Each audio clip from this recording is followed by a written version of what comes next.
Vinicius Junior sera-t-il un flop en 2026? Une question qui divise. Vinicius Junior face à l'ombre de Mbappé, le risque d'une déception madrilène. Un Real Madrid à deux têtes. Le Real Madrid 2025 est une machine taillée pour dominer l'Europe. Avec Jude Bellingham comme maître du milieu, Vinicius Junior comme dynamiteur de l'aile gauche et désormais Kylian Mbappé comme attaquant star, le club semble disposer d'une attaque galactique digne de l'ère des Zidane, Figo et Ronaldo. Mais cette puissance offensive, loin de propulser Vinicius encore plus haut, pose une question centrale. Peut-il encore briller autant qu'avant quand Mbappé occupe la lumière principale? Mbappé, l'attraction magnétique.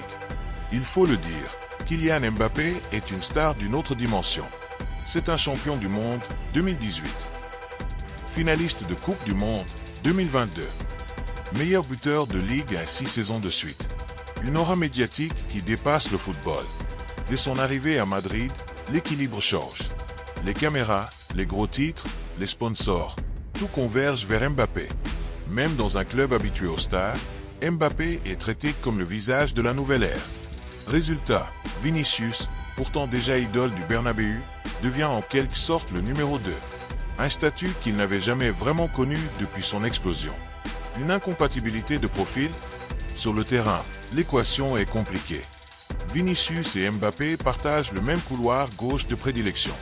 Les deux aiment partir de l'aile, accélérer, repiquer vers l'intérieur. Cela oblige Carlo Ancelotti ou son successeur à faire des choix. Soit déplacer Mbappé en pointe, mais il perd une partie de sa liberté. Soit exiler Vinicius plus haut, voire à droite, mais ce n'est pas sa zone naturelle. Le risque est clair, Vinicius devient moins influent. Ses ballons diminuent, son rôle se réduit. Et pour un joueur qui a bâti son identité sur la liberté d'attaquer, c'est une frustration immense. Le syndrome du coéquipier brillant mais éclipsé. Le football a déjà connu cette situation. Neymar au PSG, éclipsé par l'explosion de Mbappé. Gareth Bale au Real, qui a fini dans l'ombre de Cristiano Ronaldo. Hazard à Chelsea, qui a vu son statut fragilisé avec l'arrivée de nouveaux leaders. Vinicius risque de subir ce syndrome de Londres. Non pas parce qu'il est moins talentueux, mais parce que l'histoire du Real se raconte désormais à travers Mbappé. Les premiers signes de frustration. Dans les matchs où Mbappé et Vinicius partagent la pelouse, on note déjà des tensions invisibles mais réelles. Vinicius réclame le ballon plus vite, de peur qu'il passe systématiquement par Mbappé. Ses dribbles sont moins spontanés, comme s'il devait justifier chaque prise de risque.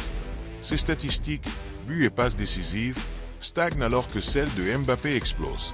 Pour les supporters, habitués à voir Vinicius comme le moteur de l'attaque, cette nouvelle hiérarchie peut devenir frustrante.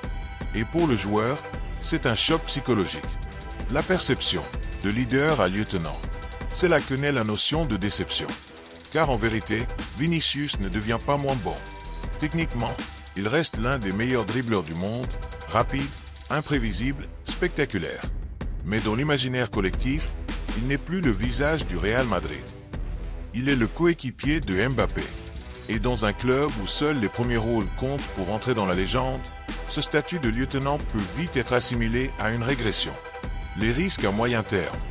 Perte de confiance. Si Vinicius ne se sent plus indispensable, son jeu instinctif pourrait s'éteindre. Blessure et rotation. Avec un rôle moins central, il pourrait être plus souvent mis sur le banc, ce qui freinerait sa progression. Médiatisation réduite. Moins d'exposition signifie moins de chances de ballon d'or. Une distinction à laquelle il semblait promet. Un départ prématuré. Si la hiérarchie est trop lourde, Vinicius pourrait envisager un futur ailleurs, Manchester City, PSG, voire retour au Brésil. La comparaison cruelle. Le parallèle avec Cristiano Ronaldo est cruel. Quand ce dernier dominait le Real, il éclipsait Bale, Benzema et même Di Maria. Tous étaient brillants, mais dans l'ombre du Portugais. Aujourd'hui, le rôle de Cristiano est repris par Mbappé, et Vinicius en paie le prix. Une déception relative. Si on pose la question, Vinicius est-il devenu une déception? La réponse est nuancée. Oui, s'il est jugé à l'aune des attentes immenses placées en lui après 2022 à 2024. Non, si l'on considère qu'il reste un joueur d'exception, capable de faire basculer n'importe quel match. Mais pour les supporters madrilènes, pour les médias et pour l'histoire du club, il y a une vérité. Avec Mbappé en roi, Vinicius pourrait rester le prince jamais couronné. Et dans un club comme le Real, cela sonne souvent comme une déception. Partagez vos impressions en commentaire.